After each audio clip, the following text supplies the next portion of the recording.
pada acara Great Lecture. Dengan hormat, dipersilakan waktu dan tempat.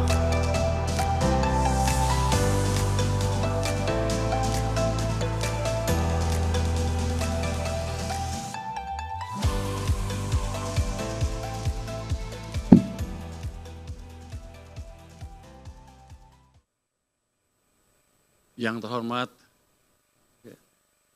Bapak Menteri Koperasi, Bapak PLT Ketua Dewan Komisioner LPS, anggota BPK RI, Wakil Menteri PKP. Oh, enak nih. Terima kasih. Wakil Menteri Transmigrasi, Ketua Dewan Direktur Great Institute, Bapak Fuad Wazir, mantan Menkyu, senior saya berarti Pak. Bapak Rocky Gerung, yang siap-siap memprotes saya sebentar lagi di medsosnya di beliau. Anggota Komisi 5 DPR RI, Bapak Musa Rajeksa.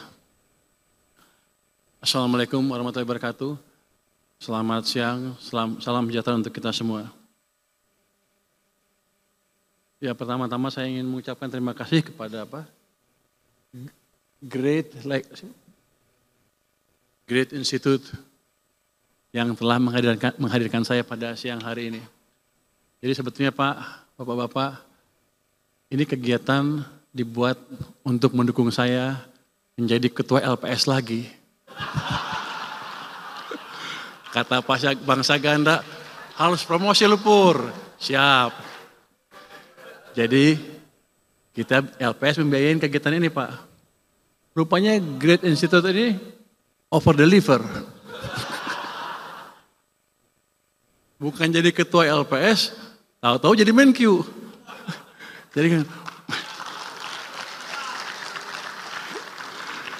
saya jadi bingung, Bangsa Ganda gimana ini? Anda salah strategi, kekencengan gasnya, pelanin dikit. Tapi saya bersyukur ditunjuk sebagai Menteri Keuangan, mungkin di posisi ini saya bisa memberi kontribusi lebih banyak dibandingkan di LPS mungkin. LPS juga lembaga penting, tapi duduknya di belakang. Kalau bank-bank jatuh, baru kita bekerja keras. Jadi, tapi di sana gajinya gede.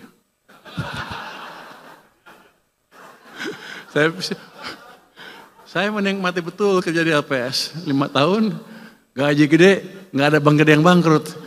Jadi nganggur tuh. Bulanan nggak boleh ngomong itu ya Bu saya Bu ya. Bulanan saya lihat tadi bulan. Jadi waktu dilantik di Kementerian Keuangan, saya tanya ke Sekjen, gaji di sini berapa? Sekian, waduh turun boleh. Jadi gengsinya lebih tinggi tapi sepertinya gajinya lebih kecil.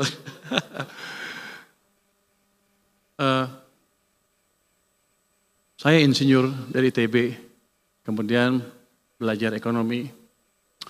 Kalau insinyur ITB, orang-orang ITB bilang, lu insinyur yang tersesat katanya. Tapi kalau ekonom bilang apa? Kamu ekonom yang kembali ke jalan yang benar katanya. Jadi dua-duanya berguna lah. Ini udah waktunya 1 jam. Kita mau lihat transformasi ekonomi menuju pertumbuhan ekonomi 8%. Sebetulnya saya nggak terlalu siap karena kesana sini dalam beberapa hari terakhir ini. Jadi ini nggak tahu, mudah-mudahan masih pas gitu. Tapi ini nggak apa-apa kalau nggak pas. Itu memberikan ruang bagi Pak Rocky Gerung untuk kritik saya habis-habisan nanti. Oke, next. Kita lihat gimana sih kita ke arah sananya. Ini kita melihat tren pertumbuhan ekonomi Indonesia dalam jangka panjang. Itu sebelum krisis 97-98 mungkin rata-ratanya di atas 6, di sekitar 6,5% sampai 6,7%. Tapi setelah krisis 98 kita nggak bisa lari dari 5% terlalu tinggi. Kenapa? Apakah karena kita potensi pertumbuhannya tiba-tiba hilang atau karena kesalahan kebijakan? Next. Padahal kita tahu untuk menjadi negara maju di mana suatu negara keluar dari apa yang disebut middle income trap, suatu negara perlu tumbuh double digit selama lebih dari 10 tahun hampir rata-rata.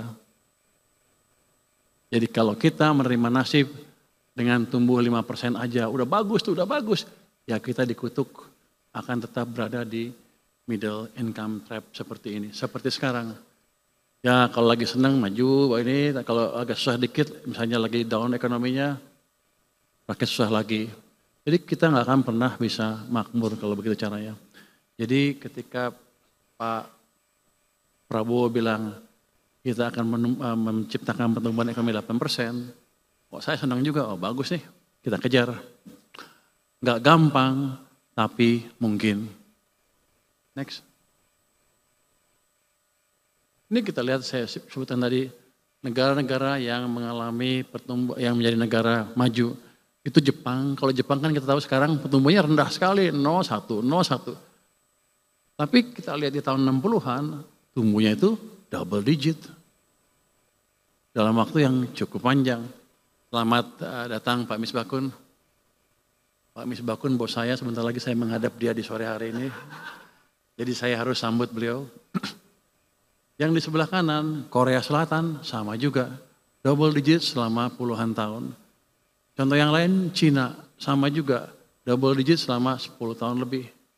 Makanya Cina sekarang sudah mau menyaingi atau menyusul Amerika Serikat. Next. Jadi kalau kita mau menjadi negara maju, kita harus berani menuju menciptakan pertumbuhan ekonomi yang lebih tinggi. Dan senjata kita cukup besar.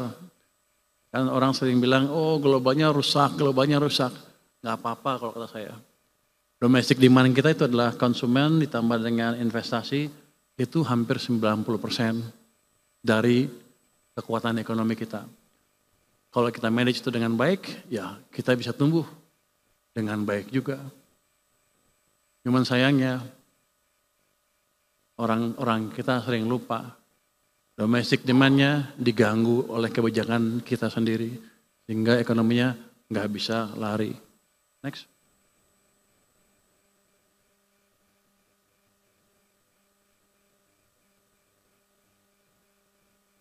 Ada perdebatan.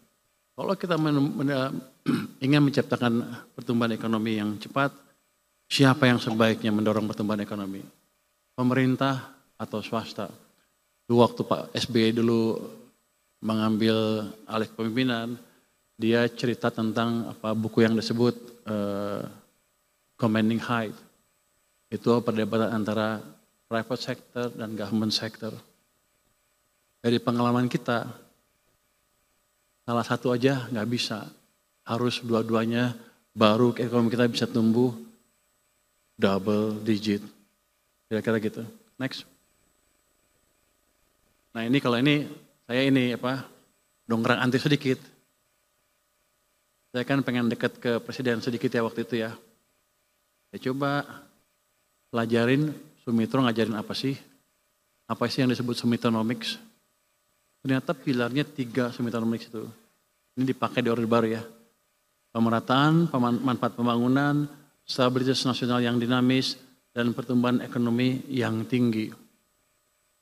Yang dikerjakan oleh Pak Ferry sekarang, itu dan lain-lain, itu adalah pemerataan manfaat pembangunan dan sekaligus menciptakan stabilitas nasional yang dinamis. Jadi program MBG sepertinya program yang aneh, bagi-bagi duit. Tapi kalau kita lihat filosofi ini, sebetulnya itu tujuannya adalah untuk menciptakan pemerataan pembangunan dan sekaligus menjaga stabilitas sosial politik. Itu program yang baik, hanya perlu didukung oleh satu lagi yang atas, pertumbuhan ekonomi yang tinggi. Next. Kita akan cerita bagaimana kita bisa menciptakan pertumbuhan ekonomi yang tinggi. Waktu mulai perang dagang, perang di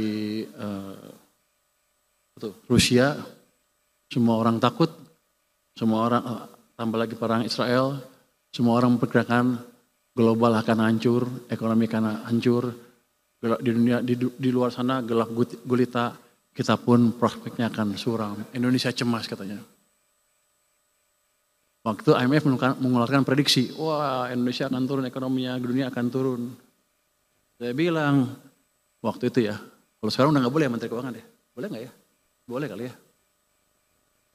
Ini kan boleh ya, ini kan aktivis semua.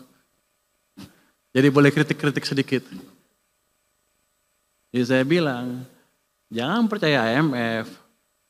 Mereka nggak pintar-pintar amat. Saya ditegur tuh, kenapa kamu gaya koboi begitu? Tapi memang saya tahu mereka nggak pintar.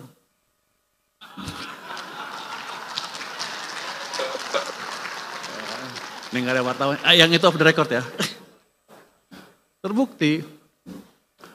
Dalam sebulan kemudian, dia rubah lagi pertumbuhan global tadi diturunkan ke 2,8%. Berapa bulan kemudian dinaikin lagi ke 3%. Wah, kok begitu? Kita diturunkan ke 4,7%. Berapa bulan kemudian lagi dinaikin ke 4,8. Saya yakin bulan depan dinaikin lagi.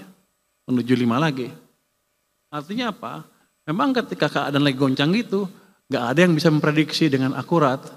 Ya orang kita aja yang agak-agak silau sama orang asing. Begitu orang asing turunkan, kita ikut, kita akan suram. Saya bilang jangan takut, domestic demand kita kuat. Kita jaga aja, selesai. Tapi yang ini menunjukkan bahwa ya kita jangan terlalu takut sama prediksi-prediksi asing, mereka nggak sepintar kita juga. Nggak boleh ngomong gitu juga katanya. Nggak boleh ngomong mereka nggak sepintar kita. Itu panitia menuduh saya. Kamu bilang IMF bodoh ya? Enggak, saya bilang mereka nggak sepintar saya.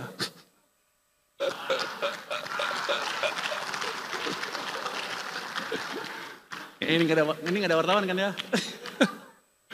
Next. Nah untuk melihat gimana sih caranya menciptakan pertumbuhan ekonomi. Saya sengaja keluarkan gambar ini untuk balik ke teori ekonomi. Ini berdasarkan paper by Milton Friedman yang mempelajari The Great Depression, juga Bayer Mernanke yang mempelajari itu, beberapa paper dan sebagainya. Kira-kira bunyinya gini. Mereka belajar krisis 1930. Mereka teka-teki pada waktu itu. Kenapa bunga nol ekonomi Amerika masih hancur juga? Harusnya kan jalan. Terus mereka pelajarin. Walaupun bunganya nol, tapi uangnya tumbuhnya negatif. Yang ini M0 atau mereka bilang base money ya. Uangnya tumbuhnya negatif. Ini yang artinya di sistem uangnya kering. Makanya ekonomi hancur. Itu yang menjadi landasan dia mengumumkan teori, katanya kalau Anda lihat kebijakan moneter jangan dari suku bunga aja. Anda lihat, bahkan dia bilang jangan dari suku bunga. Anda lihat dari laju pertumbuhan uang beredar. Kalau pertumbuhannya kencang berarti kebijakannya longgar. Kalau pertumbuhannya negatif atau nol, kebijakannya ketat di situ. Itu teori dasar moneter. Tapi banyak orang lupa. Termasuk IMF juga kayaknya. Next. Oh itu nggak boleh ya. Tapi saya yakin IMF juga lupa. Next. Saya diketawain katanya. Ada yang di sosmed bilang, dia taruh rumus-rumus MP sama dengan apa gitu. Oh, inilah rumus teori Friedman yang benar. Iya, itu buku S1. Saya baca paper S3, jadi saya lebih tinggi jadinya.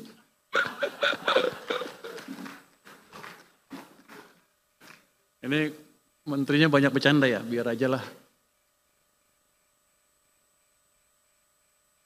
Gimana? Di perekonomian Indonesia. Ini nggak ada pinter ya. Sama. Uang amat berpengaruh kepada kinerja ekonomi kita. Saya tunjukin yang gampang-gampang aja ya.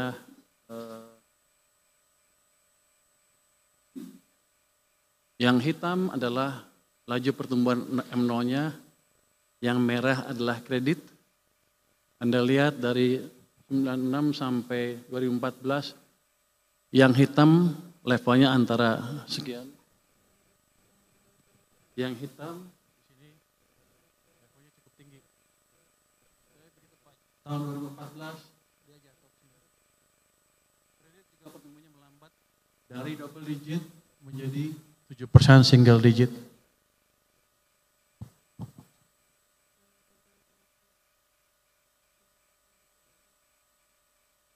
Bahkan sebelum kita COVID kan 2020 nih. 2018 uang kita M0-nya tumbuhnya rata-ratanya hampir 0. Ekonomi kita susah. Jadi sebelum krisis, memang kita mode pertumbuhannya kalau saya bilang waktu itu, we are in a self-destruct mode. Merusak diri sendiri. Cuman waktu saya di mana ya? Saya di maritim, waktu itu saya nggak monitor ini. Di maritim saya asik mancing aja ngeliatin ini. Tapi tahun 2020, saya dipanggil ke sana suruh bantu ke istana ya. Di sini posisi uang waktu itu, di bulan Februari Maret ya. Ini minus 15%. Hampir kita hancur. Betul-betul dikeringkan uang. Kita paksa naikin. Kita di maritim mana bisa maksa. Ini nggak ada BI kan ya? Nggak ada ya. Maaf kalau ini. Kita paksa dari istana supaya uang masuk ke sana. Ini masih nggak cukup. Di sini kita paksa fiskal, gelontorin uang seperti yang saya lakukan kemarin. Hari ini efektif. Gelontorkan uang kamu jangan taruh di bank sentral, taruh di sistem ekonomi. Akibatnya ekonomi pertumbuhannya seperti ini, kali ditumbuh lagi, kita recover.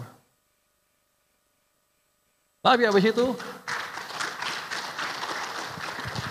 jadi saya mau ngeritik Pak Rocky Gerung sedikit. Dia suka ngeledekin Jokowi nggak ngapa-ngapain. Ini Pak,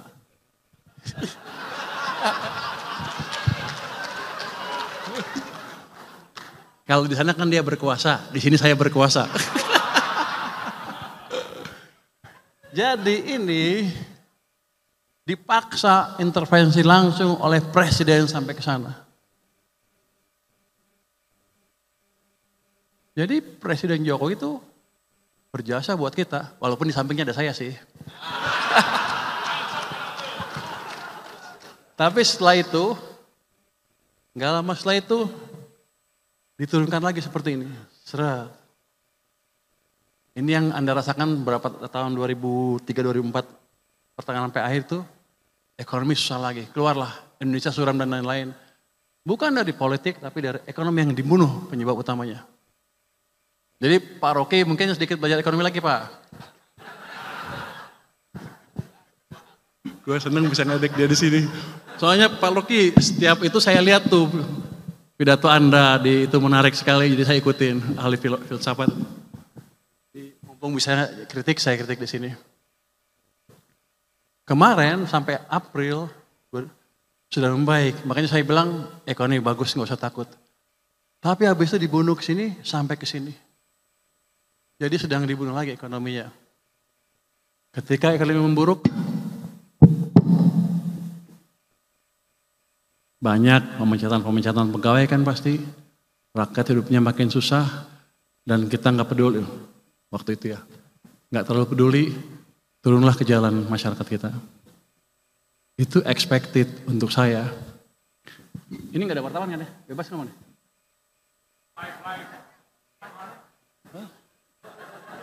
Mas agak aman nih? Aman ya? Media off the record ya. Saya lupa ada Kuto Komis 11. Izin Pak Ketua. Jadi kita sedang dibunuh. Kalau ekonom seperti saya ngelihatnya dia tuh ini jebakan ekonomi. Tinggal tunggu jatuhnya kalau nggak cepat-cepat diperbaiki. Waktu itu awal tahun tidak ada yang memberitahu. Saya mau kasih tahu takut. Saya di LPS nggak boleh ngomong begini-begini. Kalau saya sekarang di keuangan boleh lah. Karena kalau LPS tunggu di belakang nggak bisa masuk ke depan. Bulan Februari tahun ini, waktu itu Pak Jokowi masih sehat.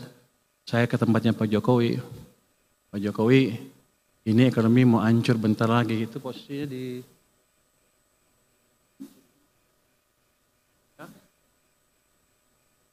Bantu nggak Pak? Dan saya juga takut, saya nggak punya teman. Pak Jokowi udah pensiun kan. Pak Prabowo saya belum kenal waktu itu. Pak Jokowi bantu nggak? Dia bilang bantu. Baru saya berani kasih ke sana sini, mencoba memberikan informasi bahwa ada masalah di perekonomian. Tapi ini jatuhnya begini, kita nggak usah takut. Ini di bawah kendali kita 100%. Jadi selalu saya bilang, kita nggak usah takut global dan lain-lain.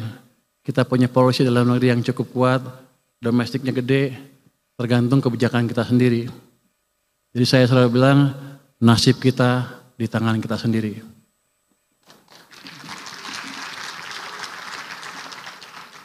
Ini kayak kampanye partai ya. Enggak, kira-kira begitu. Next. Nah sekarang kita lihat nih, kalau menuju 8, gimana sih caranya? Menuju 7 lah. Kita pelajaran nih, zaman Pak Jokowi, zaman Pak SBY, bangun infrastruktur sedikit kan, pertumbuhan ekonominya mendekati 5% rata-rata. Pertumbuhan kreditnya 21%. M0-nya 17%. Zaman Pak Jokowi ini kasihan, sepertinya dimusuhin. Begitu dia masuk, ini cuma berapa? Di bawah 10%. Ini rata-rata cuma 7%, bahkan ada yang sampai 0 sekian. Rata-rata itu karena kebantu atas ini. Di sepanjang ini dia di bawah. Jadi dia ekonomi direm. Dia bangun infrastruktur sebanyak apapun, hanya menggerakkan government sektor. Private sektornya lambat atau berhenti.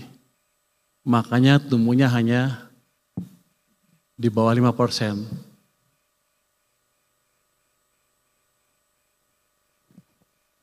Zaman sekarang, ini dibunuh. Private sektor pasti nggak jalan kalau nggak kita balikin nih. Terus government-nya juga masih baru, belum berjalan dengan cepat. Jadi kalau kita lihat apa? Sebelah sana mesinnya mesin swasta, 90% dari ekonomi. Sebelah sana mesinnya mesin pemerintah yang 10% dari ekonomi. Dalam 20 tahun terakhir ini, mesin ekonomi kita pincang. Satu jalan sana swasta, di sini satu jalan hanya pemerintah. Swasta 6, pemerintah 5. Gimana kalau dua-duanya dijalankan? Base-nya kan 6 kalau swasta. 6 tambah sekian. Jadi 6,5%, 6 sampai 6,5%. Enggak susah-susah amat dalam waktu setahun 2 tahun.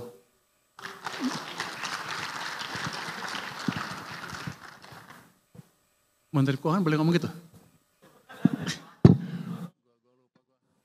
Izin ya Pak Ketua.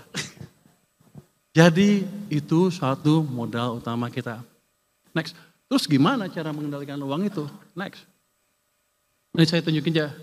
Pada zaman Pak SBY, utang turun. Pak Jokowi utang naik, rasio utang ke PDB-nya naik. Karena emang government led, di sana private led. Next. Berikutnya.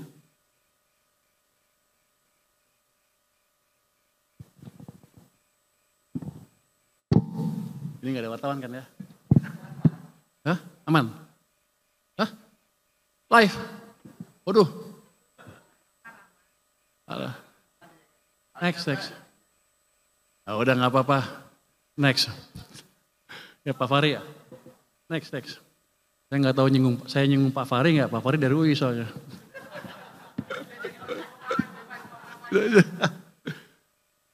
salah satu yang penyebab kenapa uang itu kering dari sistem seringkali berhubungan dengan kemampuan pemerintah membelanjakan anggaran ya.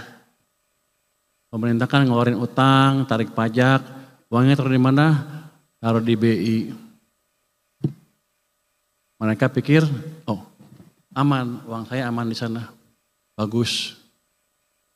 Tapi yang mereka lupa, ini kan ada sistem uangnya. Tarik sini, di sana kering. Ini saya tunjukin, ini uang pemerintah di Bank Sentral tuh naik turun, gede sekali, kadang-kadang sampai hampir 800 triliun. Tanpa mereka sadar karena mereka nggak monitor.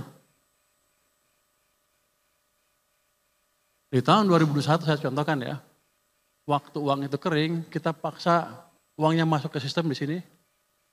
Di bulan Mei 2021, 300 triliun masuk ke sistem, itu yang memulihkan ekonomi.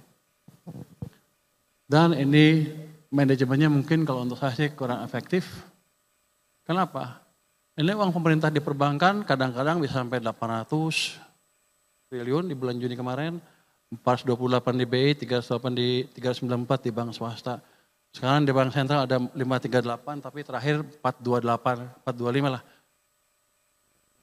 Kalau itu saya balikin ke sistem, maka ada pertambahan yang disebut M0 atau likuiditas tadi. Itu dosa satu. Next. Berikutnya.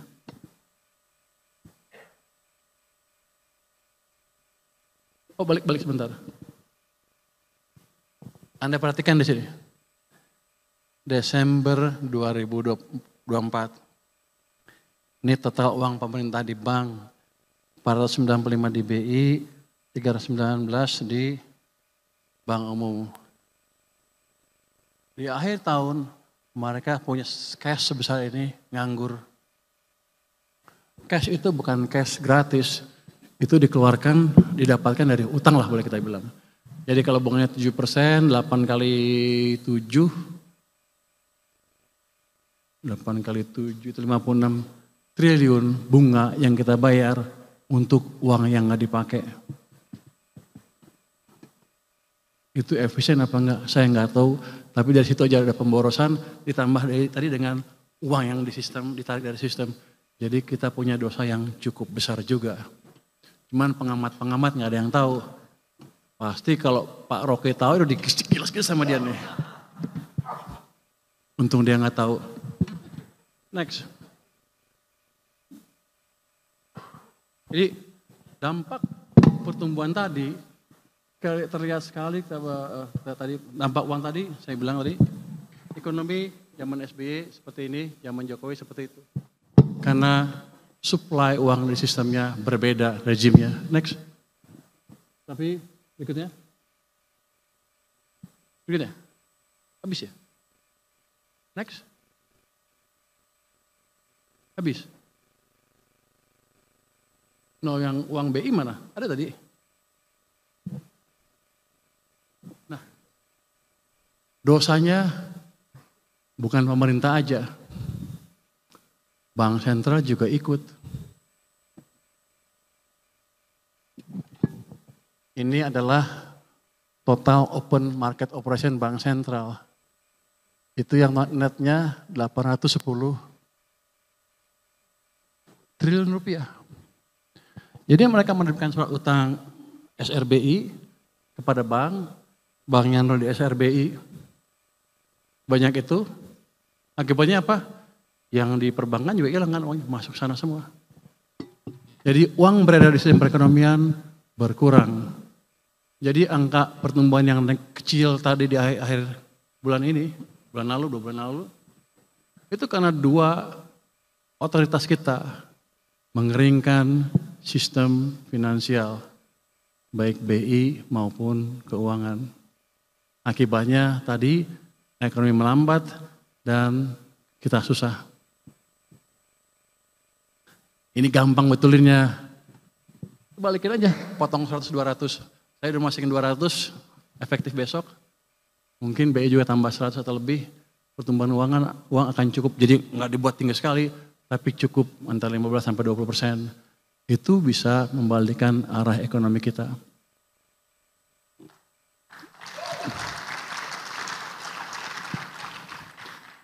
Jadi teman-teman nggak usah takut, kita cukup punya pengetahuan untuk mengendalikan ekonomi. Nggak mungkin lagi kita seperti krisis seperti 1998 lagi. Kita sudah mengalami beberapa krisis dan sudah teruji, dan pengetahuan ini kita pakai di 2008, 2015, 2020, 2021 kemarin. Sudah teruji. Jadi kita bisa berharap ekonomi kita ke depan akan lebih cerah lagi. Nanti kalau bisa perbaiki ya 6 sampai 6,5% bisalah kira-kira, atau bisa lebih cepat. Baru kita perbaiki engine-engine yang lain. Ini dulu, ini kan quick win. Sebulan 2 bulan udah kelihatan tuh. Pasar nanti akan mulai bergairah semuanya. Nanti kita cari engine-engine yang lain yang semakin mengefisienkan pergerakan ekonomi kita.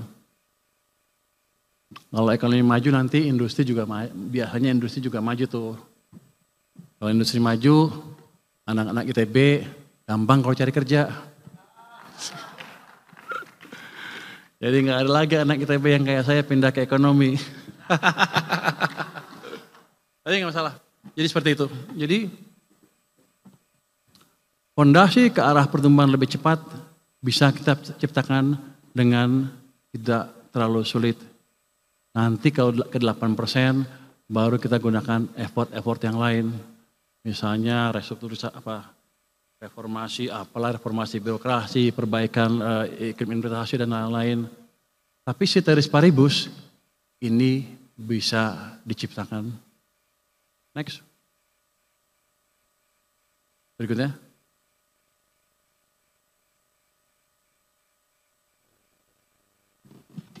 Ini gambaran pasar modal kita. Dia itu mengikuti siklus ekonomi. Ekonomi Indonesia tuh bisa 7 tahun ekspansi, tahun resesi, 7 tahun ekspansi, tahun resesi, bisa 10 atau lebih. Ini saya tunjukkan di sini, kita resesi di sini resesi 2020 tahun 2000-an, ekspansi 2008 jatuh sedikit resesi, terus naik 2021 kemarin resesi juga, kemudian naik lagi. Itu 7-8 tahun, kalau bagus 10 tahun. Let's say kita mulai keluar tahun 2021. Kalau siklusnya tetap sama, paling sial kita bisa tumbuh sampai 2028, 2029. Tapi kalau siklusnya bisa perpanjang 10 tahun, bisa 2030, 2031, 32. Tapi yang penting ini, di sini, ini IHSG sahamnya. Pada waktu turun di sini, sampai ke resesi sana, IHSG-nya udah naik dari sekitar berapa nih?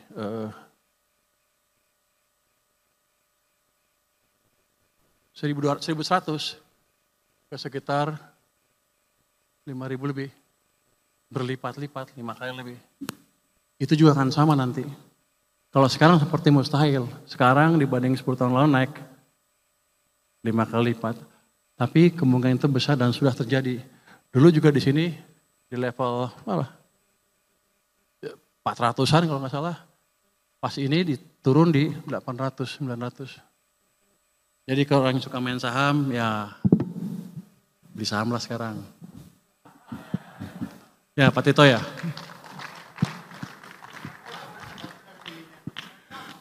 Apalagi menterinya saya, pasti sampai 10 tahun.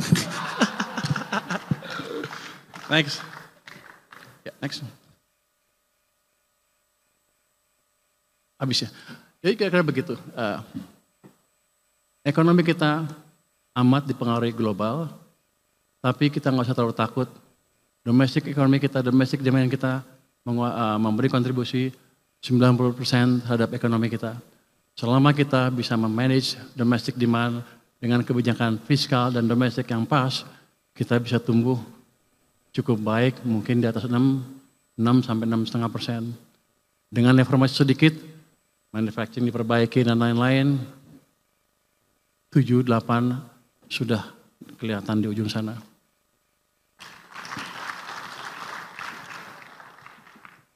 Terus Pak Menkyu mau ngapain lagi? Kalau cuman ngasih duit ke sistem, udah selesai. Berarti besok saya bisa pensiun. Tapi enggak seperti itu, masih ada banyak yang mesti diperbaiki. Seperti tadi, sebetulnya kan fungsi anggaran adalah menciptakan, antara lain menciptakan pertumbuhan ekonomi melalui program pembangunan kan. Banyak kementerian-kementerian yang penyerapannya lambat karena memang belum bisa atau masih baru. Menteri-menterinya dan pejabat-pejabatnya.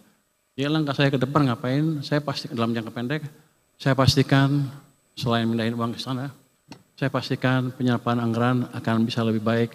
Saya akan set up tim di kantor Menko Keuangan, Menteri Keuangan, lupa. Yang memonitor belanja masing-masing kementerian lembaga, dan kalau kementerian lembaganya nggak bisa, kita akan perbantukan orang kita ke sana supaya bisa lebih cepat menyerap anggaran, supaya dampak pembangunan terhadap ekonomi bisa terlihat lebih cepat.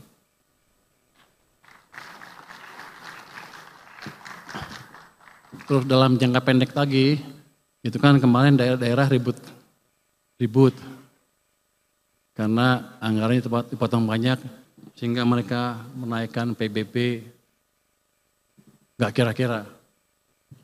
Kita menjadi hal itu, nanti saya dengan Pak Misbakun, dengan izin Pak Misbakun nih ngomong sedikit di sini, izin ya Pak ya.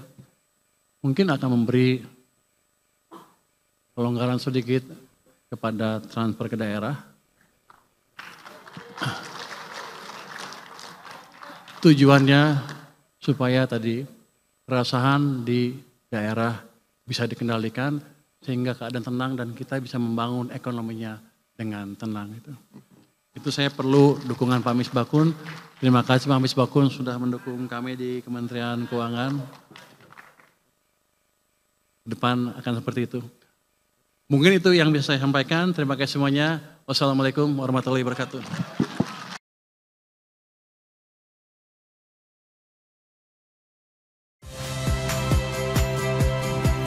Saya Cynthia Rompas. Saksikan program-program Kompas TV melalui siaran digital, pay TV, dan media streaming lainnya. Kompas TV, independen, terpercaya.